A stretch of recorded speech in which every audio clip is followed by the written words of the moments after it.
Flowing colors and spots hold strange beauty, but contain violent storms and jet streams. Could this big, bright ball of weather have been the Star of Bethlehem? Could one of its moons harbor life beneath its icy crust? We expect that branches of life will exist on Europa, just simply because water is the key feature. I want to go ice fishing on Europa. Cut a hole, put a submersible, look around, see if anything swims up to the camera lens and licks the camera. That's what I want to do. And does our own planet owe its survival to this massive cosmic magnet? Jupiter, the giant planet.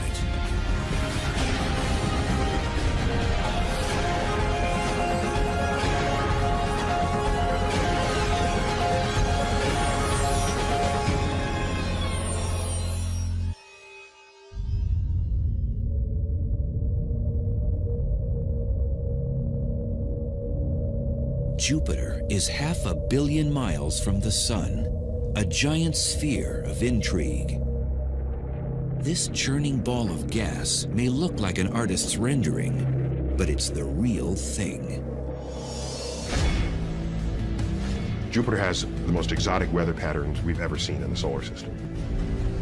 Jupiter is 84% hydrogen and almost 14% helium, the two lightest and most abundant elements in the universe, rolled into a mammoth mass.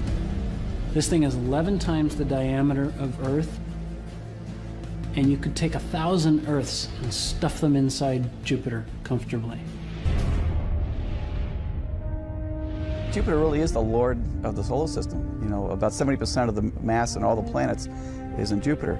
If you're talking about planets, Jupiter is the big boy in the block, and it really does rule the roost. Jupiter is the largest planet in the solar system, visible to the naked eye. A day is only 9.9 hours long, and it takes 11.86 years to orbit the Sun. A 150-pound person would weigh 350 pounds on Jupiter.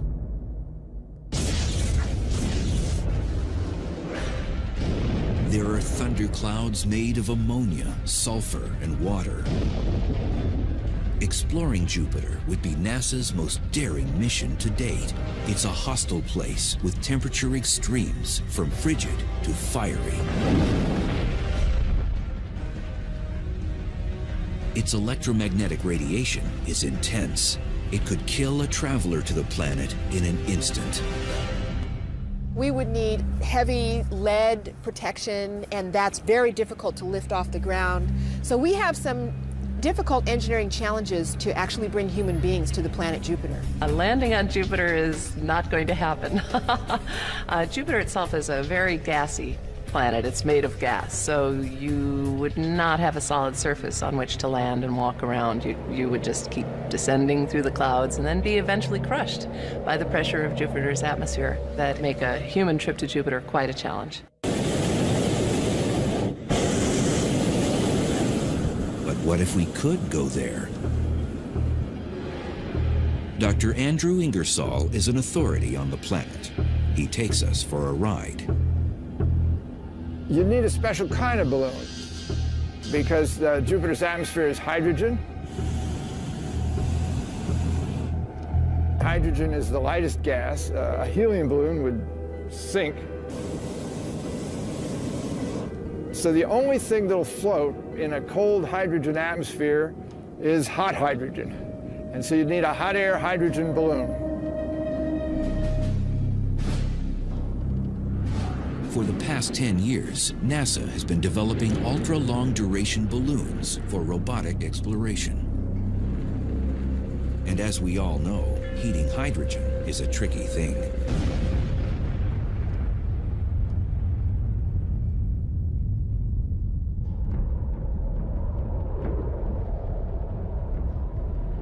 But just how this behemoth was born is a puzzle.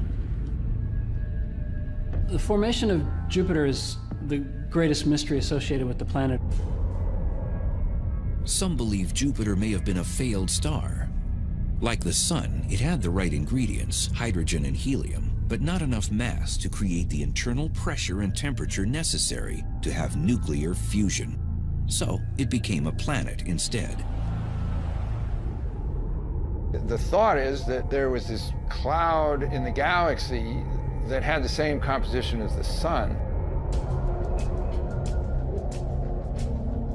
And it collapsed under its own gravity, and some stuff was left behind, and that stuff became the planets. And the majority of that stuff became Jupiter, and the rest of it, of course, went into the sun, and then there were a couple of little tiny leftovers like Earth. Jupiter's spinning gases attracted like elements, and over time grew bigger and bigger in the process. Almost like an oyster creating layers around a grain of sand to make a pearl. What gases and solids Jupiter didn't ingest, it spat out into space.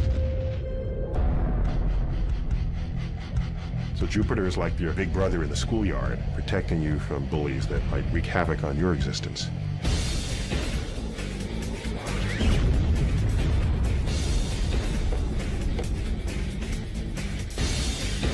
I tend to think of it as more of the cosmic frisbee guy.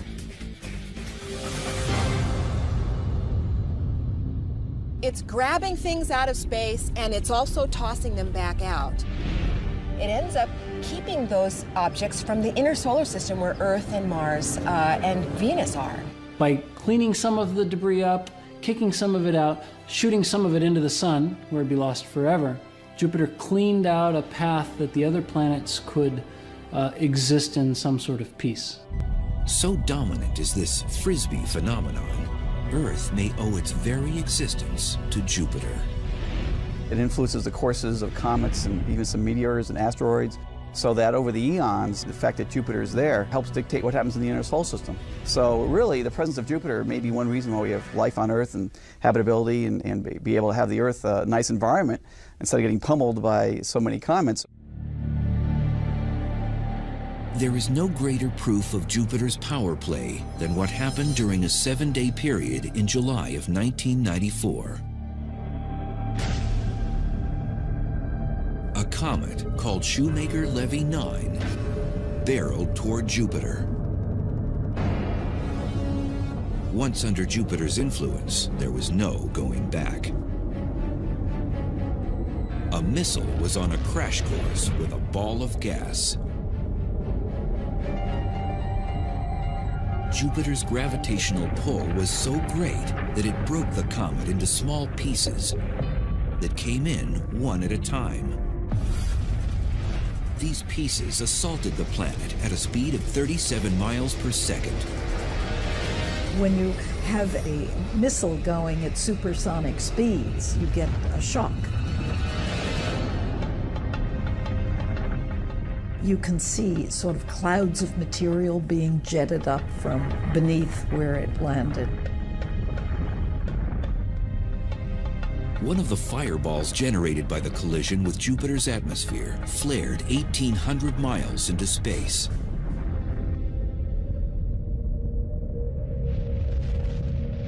Had Earth been in the projectile's sights, the effects of such a smash-up would have been catastrophic, to say the least.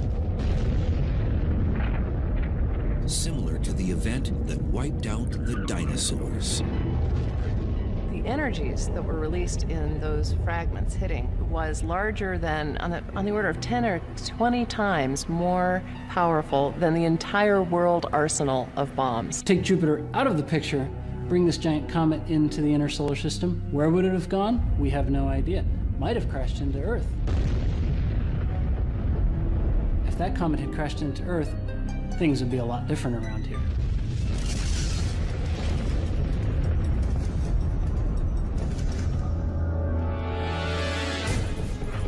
The experts believe that comet strikes on Jupiter may be 8,000 times more frequent than those on Earth, thanks to the Frisbee effect. But it cuts both ways because Jupiter has no value system. When it sees an errant comet, it may attract it and swallow it up, but where it flings it is anyone's guess. And so errant comets can be flung in towards Earth, they can be flung into the sun, and they can be flung out of the solar system. There's a reason the planet rejects some of the space junk heading its way. Jupiter, being the biggest object in the solar system, has the most gravity. And so other objects, little fleas that have their own trajectory flying by, are bent from where it would be towards Jupiter, and usually with an acceleration. And that acceleration can cause it sometimes to just be ejected completely. No earthly frisbee thrower can match Jupiter's flinging force.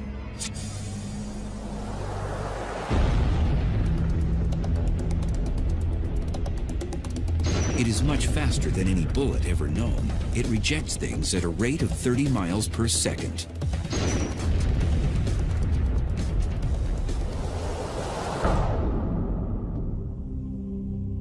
Jupiter's wonders are hard to fathom. They've captivated man for centuries. Prehistoric humans realized that it was moving among the stars, and it was one of the planets that they appreciated. And Jupiter was the king of the gods, after all, in Roman mythology. And there may be a biblical reference to Jupiter. Ever since I was like 5 years old, I remember people, oh, that was the Star of Bethlehem. And whether or not it really was, obviously we have no way of knowing. But it's not clear whether the star that was talked about is a single star or whether they meant an astronomical alignment of objects in the sky. We don't really know. It's known as conjunction in scientific terms. According to researchers, Jupiter and Venus did appear as one large star-like object in August 3 BC and would have been visible in the eastern night sky. But it was Galileo, the father of modern astronomy, who made the first recorded sighting of the Jupiter system. In the early days of 1610, only about 18 months after the telescope was invented, he got his own telescope and he looked at Jupiter.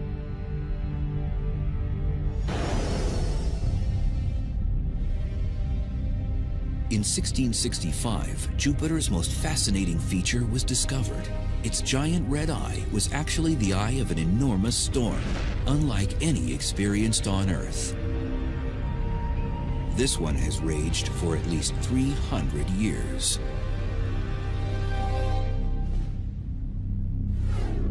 This weather disturbance is a meteorologist's dream. Jupiter's great red spot is truly huge. You could take Earth and fillet it out and it wouldn't even really cover the spot. This storm is the hugest storm in the solar system. Just to give you a feeling about it, it's about 12,000 miles. And the Earth is only 8,000 miles wide. And the winds blow quite fast around the edge, but it's calm in the center. It's not like a hurricane, which has an eye and very fast, turbulent winds in the center. The red spot's rather calm. If you were in a balloon, it might be a pleasant ride, as long as you avoided the small-scale stuff like the thunderstorms and the turbulent places. Even though you'd be going very fast, it might be quite calm. Fast as in 350 miles an hour. The fastest wind ever recorded here on Earth was 231 miles an hour. But is it an Earth-like storm? It's a giant collection of clouds roiling around, lightning going on. So we can only model and imagine what kind of precipitation, but condensation in the form of condensed vapor of various gases. This famous red spot is a high-pressure system that can take 10 days to complete a rotation. It's really a backwards hurricane. It's called an anticyclone. That's the name for it. So it goes backwards from the direction of a typical hurricane.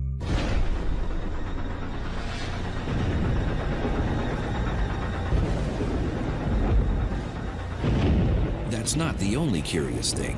Hurricanes as we know them need water in order to form.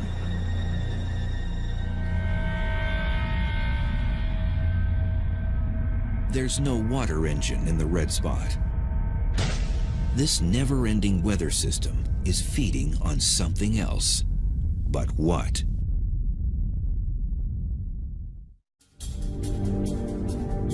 Jupiter's Great Red Spot is something like a non-stop hurricane. It's a colossal storm, complete with violent wind and lightning. Storm chasers would love to go running after it. Dr. Tim Dowling of the University of Louisville is in the hunt for similar phenomena here on Earth.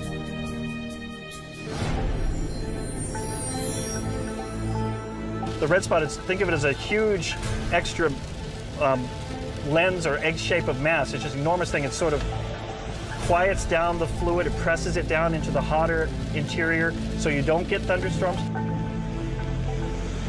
But if you go on the edge of the red spot, especially northwest, you get some of the most horrific thunderstorms you're going to find on the Jupiter. The spot doesn't have an eye, and it isn't fueled by water. There's no ocean over which it forms. What then keeps it going and going? I've always likened it, in my own view, as like a mini volcano inside of Jupiter. Actually, an atmospheric volcano. Dr. Baines believes that warmer gases rise from heat deep within the planet. While trying to escape, they create a vortex. So, for some reason, I believe there's extra energy right there. But it's just a theory. Science is left without answers to that question and others. Current theories cannot quite explain why the spot is so well formed and why it stays in one place. The plot thickened over the years as scientists learned even more. It became a deeper mystery because instead of everything just sort of smoothly going around the red spot, we saw this turbulence, and there were smaller scale structures that would come and go every day, and it was chaotic and turbulent, and yet the red spot just existed and sailed on. Jupiter's storms aren't limited to the Great Red Spot. Cloud decks 3 layers thick hover and cover the planet. If you were inside the atmosphere of Jupiter, you would hear very loud thunder. In fact, the thunder actually travels 4 times faster on Jupiter than it does on Earth. It's about 3,000 miles an hour. So rain falls twice as fast on Jupiter. The charge separation that pulls the positive charge to the top of the clouds, the negative charge to the bottom of the clouds, is twice as efficient on Jupiter for that reason alone, because the rain is falling so much faster. Towers of cumulus convection that you see on Jupiter are 3 times taller. They go up 30 miles, whereas on Earth they go up 6 or 7 miles.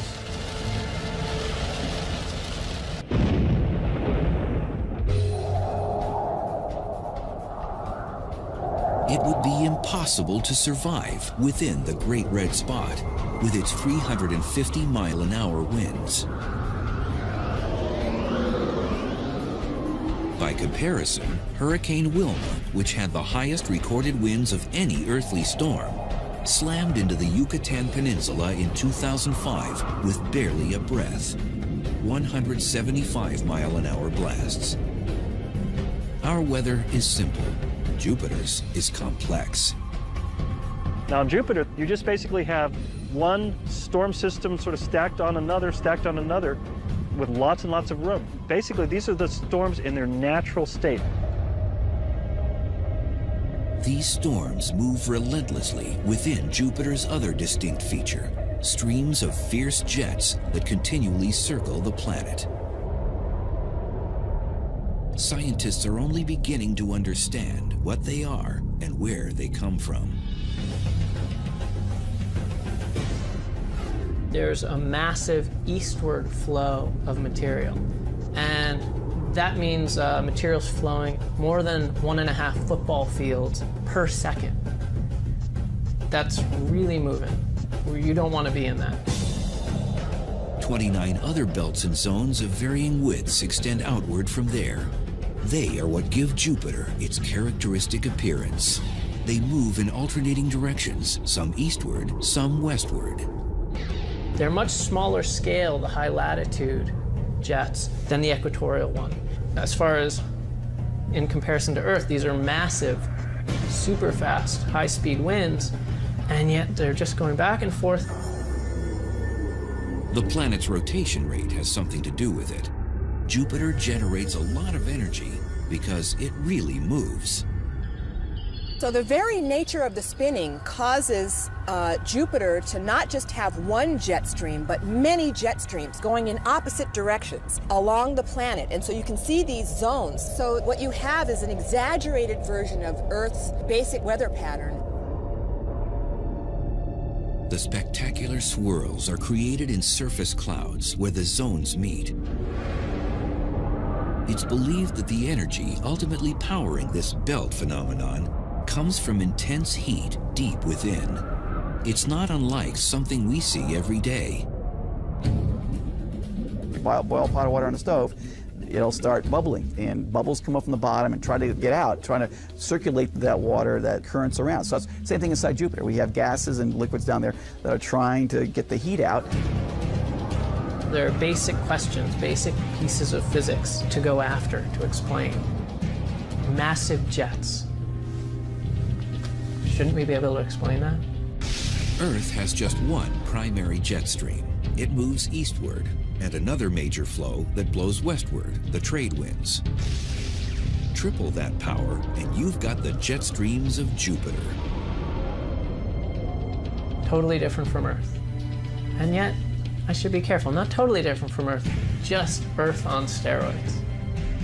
And you ask yourself, wow, if I understood what's going on Jupiter, Earth would be just a piece of cake.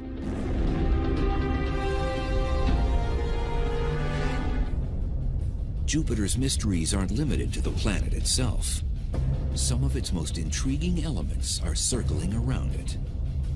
Jupiter's got several dozen moons that are big enough to be seen. It's probably got a lot more that are too small to be seen with current technology, and no doubt in coming years more will be discovered.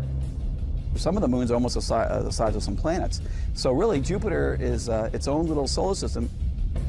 Thanks to its incredible gravitational pull, it sucked in asteroids along with other space debris. For the most part, there is order, but there are some erratic moons in orbit around Jupiter.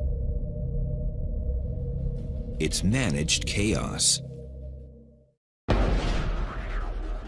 can imagine a bunch of runners in a track and their lanes that each runner stays in. They won't collide. That's kind of how celestial mechanics.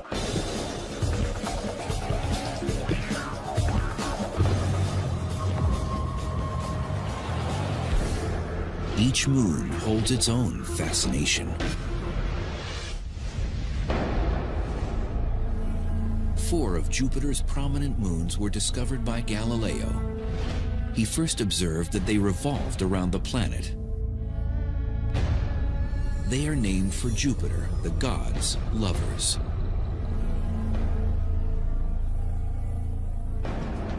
The first major moon you come to is Io, which is this very active place with lots of volcanoes. It's almost all the time going off. Shooting out magma 200 miles into space. Io is a wonder, pockmarked with over 100 volcanoes, some the size of California, which seem to turn themselves on and off. Ganymede is the largest moon in our solar system, 5 times the size of Earth's moon. Callisto is the most heavily cratered. It has clearly taken a beating in its lifetime.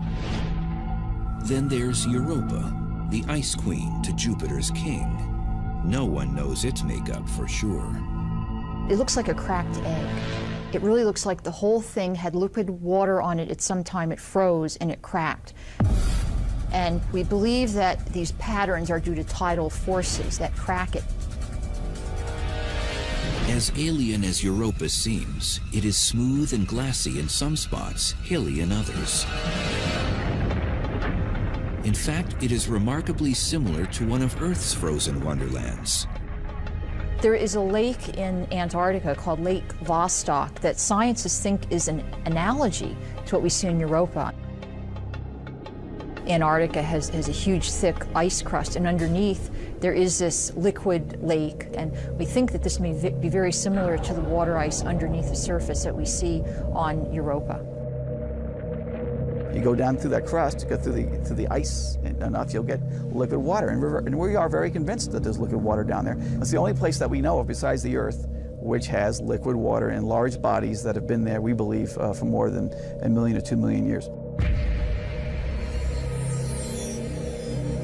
And where there's water, could there be life?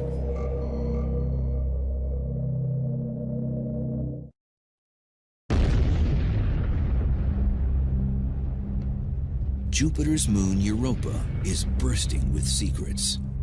It may even have warm thermal vents deep below its frozen crust.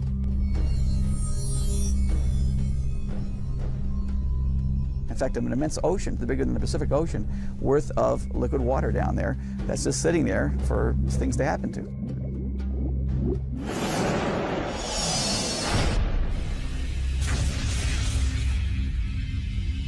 The presence of water means one thing. We may not be alone. I want to go ice fishing on Europa. Cut a hole, put a submersible, look around, see if anything swims up to the camera lens and licks the camera. That's what I want to do.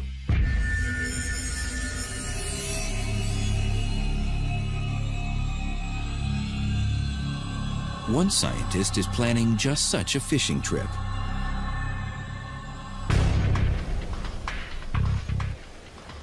At this outdoor lab near Austin, Texas, hopes are hanging on a little robot. This is designed for exploration in unknown territory, completely unknown territory, and the search for biological life. It's a deep phreatic thermal explorer, or 𝗵𝗍𝗄 for short. Its proving ground right now is a local quarry.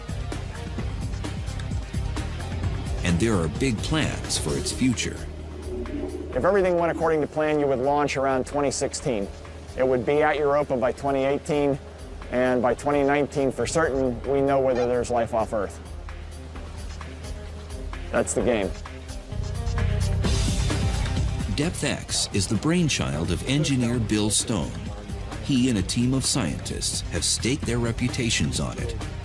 They've spent 6 years developing the concept and building the prototype. It's part of an ambitious project that would see it carried into space, sent through 6 miles of ice, and into Europa's ocean.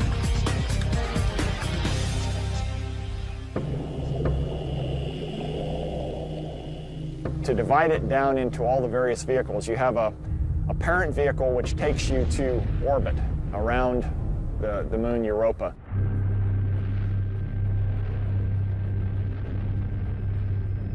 There will be a lander. It'll land on the ice. Then there's a second stage of the lander which melts its way through 3 to 5 kilometers of ice cap, and then at that point you kick out the third stage.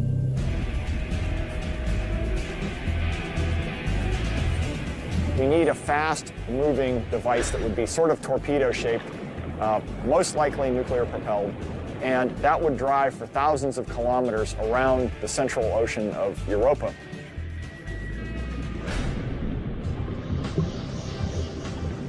Is that really feasible? NASA thinks so. The space agency is on board with money and its blessing, an investment in the search for life.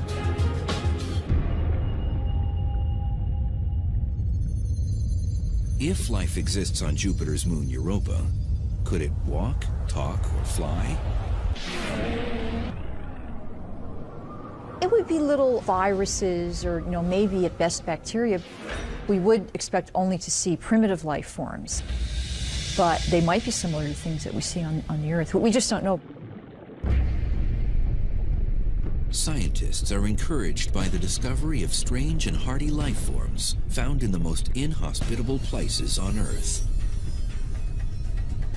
Tube worms, for example, survive and thrive in total darkness. Extreme pressure isn't a problem. The creatures were discovered in 1977, several miles below the surface of the Galapagos Rift. They exist in water near superheated thermal vents. It's believed that these very conditions, darkness, high pressure, and hydrothermal vents, are present on Europa. You could have hydrothermal vents kicking up warmth and nutrients down near the core of Europa, and that organisms would have fed off of that material just like they might have in the early Earth. And while tube worms might not be lurking beneath Europa's icy shell, something else could be.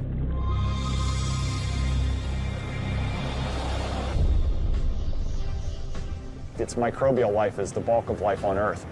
We expect that branches of that type of life will exist on Europa, just simply because water is the key feature. Finding it consumes scientist Bill Stone. His 𝗵𝗍𝗃 may answer a question that excites seekers of knowledge.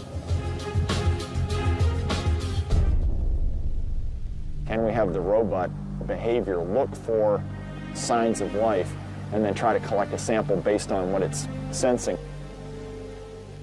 Stone's baby is in its infancy.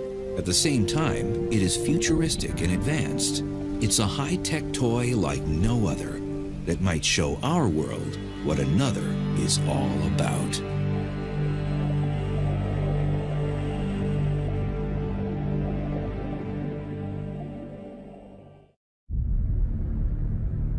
Our first contact with extraterrestrial life may be on Jupiter's moon, Europa.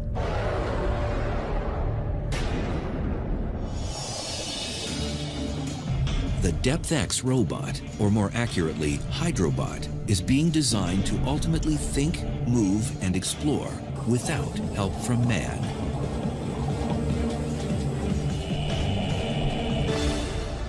And that is all to be done by the robot itself. We're not going to be guiding it to do that. That's going to be a big step forward in what we would call robot science autonomy. It's a real-life HAL, the star of a new space odyssey.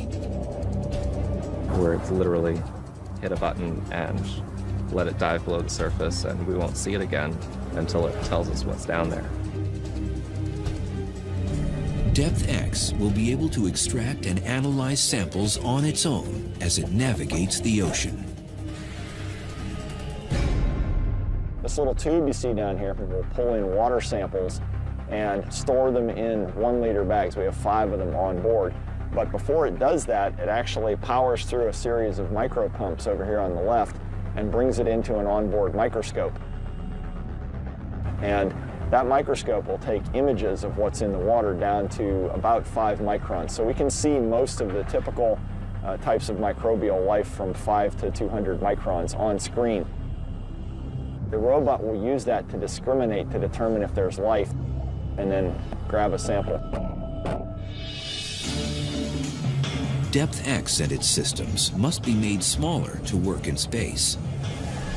And it still must pass trials under ice flows. We are testing this in Antarctica to make sure it all works totally under ice. The question of life on Europa is probably the big unknown, because that would change our whole view of the universe, basically. I mean, if this little moon sitting out there in this hostile environment of Jupiter can have life form on it, that means that probably tells us that life is almost everywhere. The science is there. I mean, I think searching for life is one of the most compelling things that we can do as not only as scientists, but as a race, as human beings. It's a giant leap, and not just for mankind. No, for robot kind.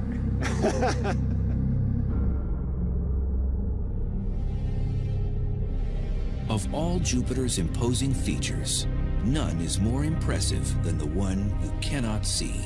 It's bigger by far than the Great Red Spot, more dynamic than the bands of jet streams, and as lethal as any killer known to man. You have one of the most powerful radiation environments in the solar system, aside from the sun. The magnetic field of Jupiter is the largest entity, I believe, in the solar system. It is a bubble 450 million miles long, buzzing with electrically charged particles. It's Jupiter's magnetosphere.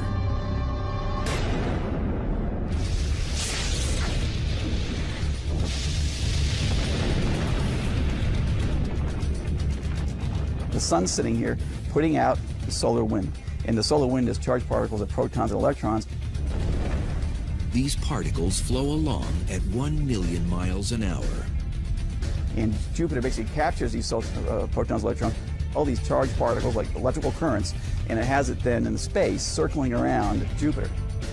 No word in the English language accurately conveys the enormity of this phenomenon.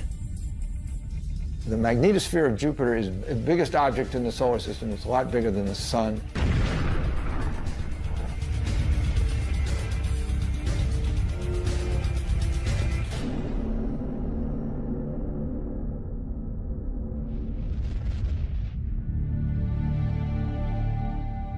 Comparisons are the best measure of this mega mighty wonder. If it were visible in the night sky, it would be many, many times bigger than the moon. It's enormous, even though it's 5 times as far away from Earth as the sun is, it still would look immense in the night sky. If visible, it would take a familiar form, a windsock. There's a rounded section facing away from the planet in one direction, with a tail flowing out the other. This windsock reaches the outer orbit of Saturn. Power plant Jupiter generates up to 10 million amps of electrical current. The biggest planet in the solar system can conduct electricity all the way through it and around it.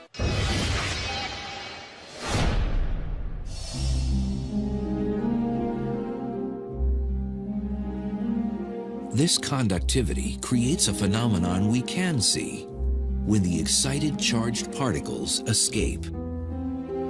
Jupiter has auroras because when those particles leak in and crash into the upper atmosphere, it glows, and just as Earth has auroras.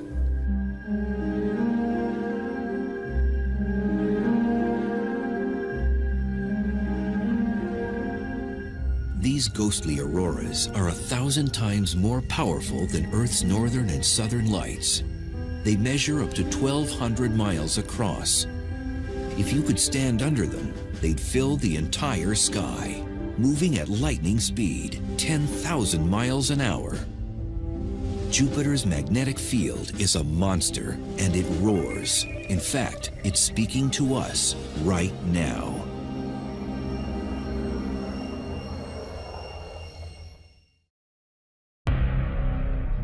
Jupiter, the giant of the solar system, has something to say if you're listening. We can hear what we call lion roars because it has this roaring sound. We can hear whistler modes. We can hear hiss and whistles that are going pew, pew, pew. And these are all indications of dynamics, things that are happening in the magnetosphere now. If you find yourself driving on a dark desert highway, your AM radio might just tune in to the strange sounds of Jupiter's magnetosphere.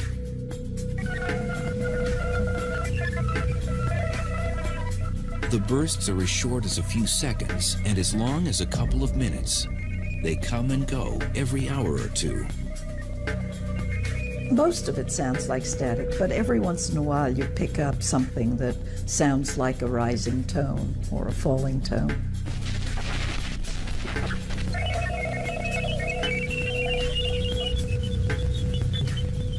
Some listeners have described audio spasms that sound like woodpeckers or waves crashing on the beach. The noise is disturbing.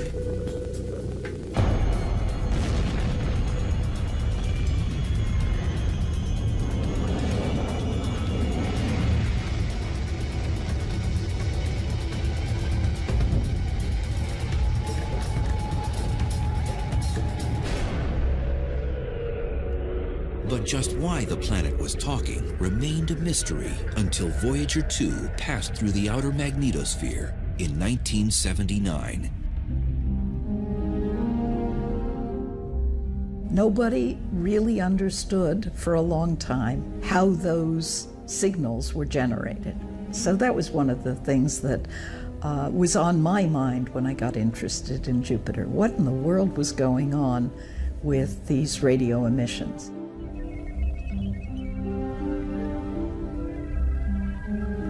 It is one of the few secrets finally surrendered by Jupiter.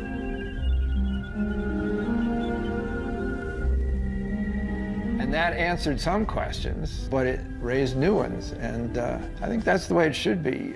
If you don't have questions, it gets kind of boring and dull. So I think that the fact that the planets don't give up their secrets easily, or the universe doesn't, that's part of the game. It's what makes it interesting. Jupiter keeps astounding and confounding scientists. One surprise came in 1979 when it was discovered that Jupiter has a ring. It's nothing on the order of Saturn's. Still, it's another feature that fascinates. All of the giant planets have rings, probably left over from when the planets formed. And the moons coagulated out of the gas that was there, and then it could be a failed moon. So Jupiter's ring comes from material being knocked off of one of the interior moons. So it's dust that's collected from material that's coming in from outside moons. The ring is slowly growing as new material flows into it. And there's a whole other side to the planet that remains a mystery. Why do these storm spots keep forming? There's the dark spot, for example. Glimpses of it were first spied in 1997. It appeared to be a huge, ominous cloud, twice the size of Earth, hovering above Jupiter's North Pole.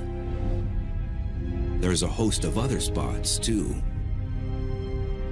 There are other sort of smaller cousins that have come and gone. There were 3 ovals about half or a third the size of the red spot. And they sort of occupied the same latitude band in the southern hemisphere. And they'd been around since the 1930s. And amateur astronomers saw them form. And they were around till the late 90s. And 2 of them merged with each other. And then the remaining 2 merged, and now there's 1. And it keeps transforming. It turned red about 6 months ago, and now we're calling it the little red spot because it turned color. Now, why did it turn color is a big question. So there's chemistry going on, or some type of extra dynamics that's going on that just kicked in, and we need to start studying that.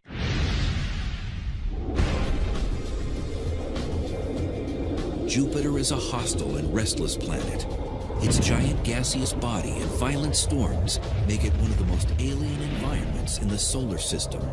Even though it is 500 million miles from us, we may have more in common with our cousin planet than we think. I think the lesson to learn from Jupiter here is whatever's going on in our climate and our weather patterns here on Earth, Jupiter has more of it.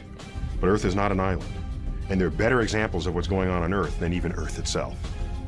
For scientists, Jupiter is the king